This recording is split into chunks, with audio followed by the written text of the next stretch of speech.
ఇది audience point of వ్యూలో ఎలా కనెక్ట్ అవుతుంది, ఎంత కనెక్ట్ అవుతుంది, ఎందుకు కనెక్ట్ అవుతుంది?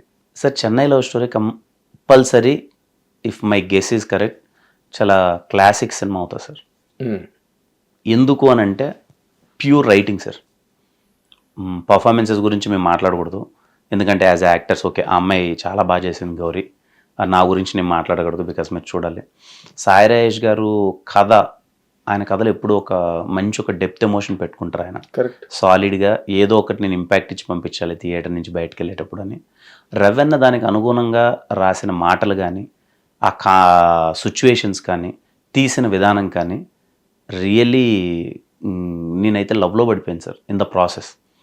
కొన్నిసార్లు మనము సినిమాలు చేసేటప్పుడు ఈ సినిమా ఎప్పుడైపోద్దురా, నేను సినిమాకు మూవ్ అయిపోతాను రా అన్న ఫీలింగ్ వస్తూ ఉంటుంది. ఈ సినిమా మట్టుకు ఎప్పుడు చెన్నై లవ్ స్టోరీ సినిమా సెట్కి వెళ్తానమన్న చిన్న ఎగ్జైట్మెంట్ ఉండే సార్. నాకు ఆ రోల్ నచ్చింది, చాలా హ్యాపీగా ఉన్నాను. సో ఎందుకు అనడానికి రీజన్ ఇది సార్. యాజ్ ఎ ఆర్టిస్ట్గా నేను చాలా కాన్ఫిడెంట్గా నచ్చి చేసిన సినిమా. యాజ్ ఎ డైరెక్టర్గా మాటలు కానీ కాన్వర్జేషన్స్ కానీ చాలా బాగా తీశారు. కథలో ఉన్న ఒక డెప్త్ కానీ ఇంపాక్ట్ కానీ ఇవన్నీ మీకు అందుకు నచ్చుతాయి సార్ సినిమా.